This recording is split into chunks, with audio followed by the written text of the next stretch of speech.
श्री बिरोबा हे ब्रह्मा विष्णू महेश ज्याला आपण म्हणतो, महेशाचा हा एक अवतार आहे.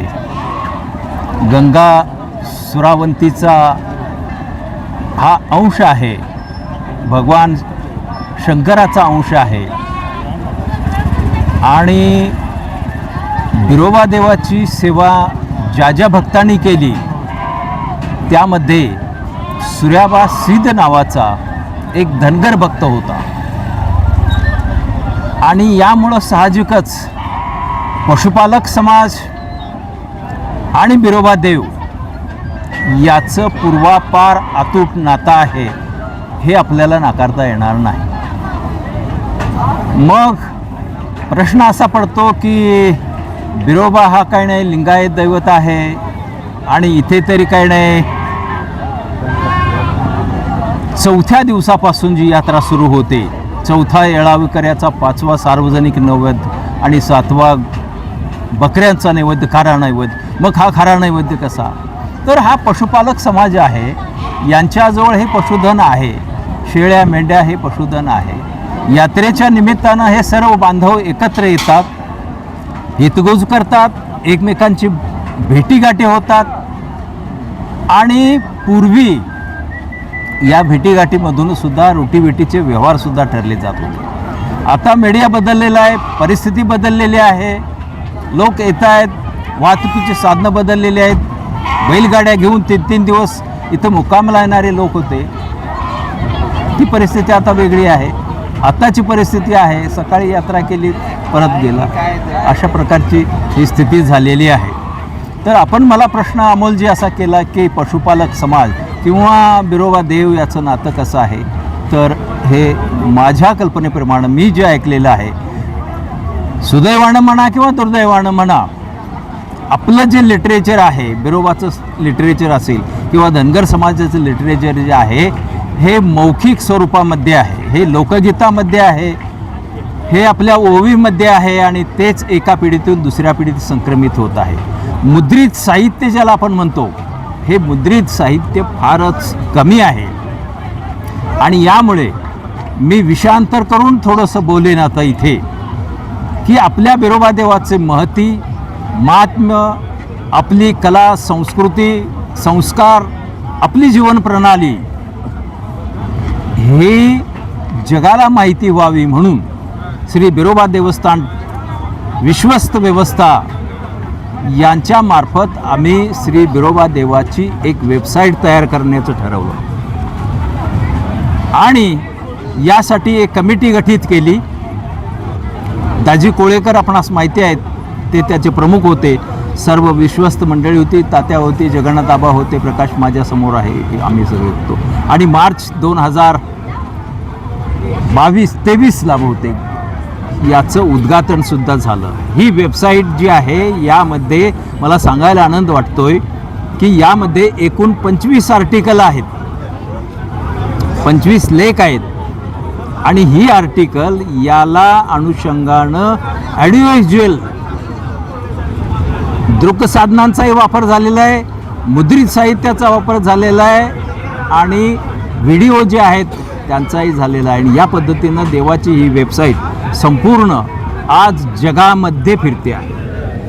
https://www म्हणा किंवा https श्री बिरोबा देवस्थान आरेवाडी.com याच्यावरती जर तुम्ही गेलात तर या बिरोबाचं संपूर्ण महात्म्य ते आपण जरूर पाहिलं पाहिजे.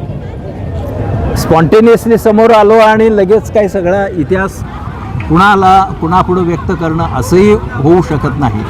तर आपल्या बिरोबाची संस्कृती जी आहे, आपले संस्कार जे आहेत, आपली जीवनप्रणाली जी आहे, ही या वेबसाईटच्या माध्यमातून आम्ही जनतेसमोर मांडण्याचा प्रयत्न केलेला आहे आणि तो चांगला यशस्वीसुद्धा झालेला आहे. एक शेवटचा प्रश्न. आरेवाडीला दक्षिण काशी म्हणून ओळखलं जातं. हां. तर बिरोबाला महाराष्ट्राचं आराध्य दैवत म्हणून ओळखलं जातं, काय कारण आहे?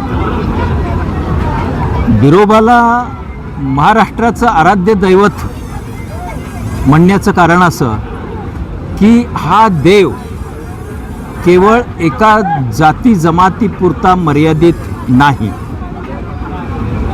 महाराष्ट्रातल्या सर्व तमाम जाती धर्माच्या लोकांचं हे दैवत आहेच. पण महाराष्ट्राला लागून असलेली जी राज्ये आहेत, कर्नाटक, जसं महाराष्ट्रामध्ये आपण धरगर म्हणतो, कर्नाटकामध्ये कुरुबा म्हटलं जातं. ते काय कर्नाटकातला कुरुबाच येतो असं नाही, कर्नाटकातला समाज येतो. इकडे आग्नेय, दक्षिण पूर्व वगैरे इकडे जे आहेत, तेलंगणा आहे, आंध्र आहे, मध्य प्रदेश आहे, पश्चिमेला इकडे गुजरात आहे आणि इकडे गोवा. म्हणजे या सर्व राज्यातील तमाम समाज ज्यांची याच्यावरती श्रद्धा आहे ती सर्वांच्यावरती आहे. आणि म्हणून बिरोबा हे सर्व समाजाचं आराध्य दैवत आहे असं माझं व्यक्तिगत मत आहे, माझी व्यक्तिगत अशी धारणा आहे. आणि आरेवाडीला दक्षिण काशी म्हणून ओळखले जाते. आरेवाडी ही दक्षिण काशी आहे. मुळात काही नाही, मी एके दिवशी संध्याकाळी असंच बसलेलो होतो. काय जगन्नाथ आबाच्या मनात आलं कुणास ठाऊक, आणि त्यांनी बिरोबा देवाची जन्मकथा मला ऐकवली. मग त्यामध्ये मी सुद्धा काही वेळेला वेबसाईटवरती जाऊन बिरोबा देवाची जन्मकथा ऐकण्याचा प्रयत्न केला. शिंगण तिपिहाळ काहीतरी गाव, तिथला राजा आणि त्याची 12 बिग जमीन, तिथं शंकर पार्वती कैलासावरून तिथं येतात वगैरे, आणि तो काहीतरी राजा आहे, त्याचं नाव आहे वगैरे. त्यानं तो शेतकरी जो आहे, तो शेतकरी, त्याचं नाव, तो शेतकरी आहे. आणि त्याच्यामध्ये हे डिटेल्समध्ये काही नसलं तर शंकर आणि पार्वती तिथे येत होते, आणि त्या शेतकऱ्यानं ते पाहिलं की माझ्या शेतामध्ये हे कैलासावरून शंकर पार्वती इथं येत आहेत. आणि त्या शंकर आणि पार्वतीनं अशी इच्छा व्यक्त केली त्या शेतकऱ्याकडे की आम्हाला तुझ्याकडे जेवायचं आहे आणि 2 ताटं घेऊन ये. तो शेतकरी 4 ताटं घेऊन आला. त्याने त्याला विचारलं, 2 ताटं आम्ही मागणी केली असताना 4 ताटं तू का आणलीस? तर ते म्हणले की माझ्या अनुपस्थितीमध्ये तुम्ही ज्याच्याशी खेळत होता, शंकर सोंगट्या खेळत होते आणि आपली पार्वती माता ही काही नाही बाहुल्यांचा खेळ खेळत होती, त्यांच्यासाठी सुद्धा आणलेलं आहे. मग त्यांना हे चीड आली. शंकरानं स्वतःच्या गळ्यातला लिंग फेकून दिला, तो जाऊन काशीत पडला. आणि पार्वतीनं तिची जी पेटी होती ती पेटी शेतीत टाकून दिली. आणि मग पुढं शेती काही वर्ष ओस पडली होती, पुन्हा मेहनत केली. त्या शेतीतून, त्या पेटीतून जी अप्रतिम सूर्याला लाजवेल अशी जी कन्या जन्माला आली ती सुरावंती. आणि मग सुरावंतीनं जे पण केलं की पुरुषाशिवाय मला अपत्य हवा आहे, मुलगा हवा आहे.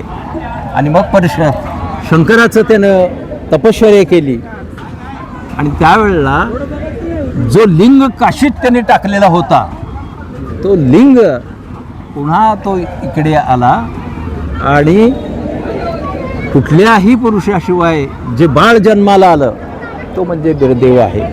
तर काशी आणि बिरोबा याचं सुद्धा मुळात असं नातं आहे. दक्षिण काशी जे म्हटलं जातं वगैरे, म्हणजे काशीलिंग आपल्या ओवीमध्ये सुद्धा आहे.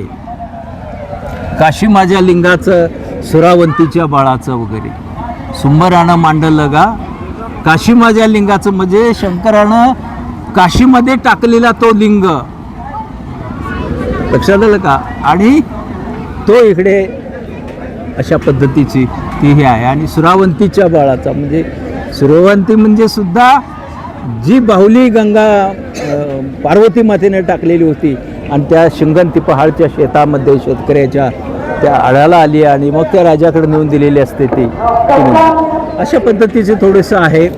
याच्याविषयी काही मी फारसं दक्षिण काशीच का म्हणतात इतकं काही मला खोलात जाता येणार नाही, परंतु थोडंसं आहे. बोला.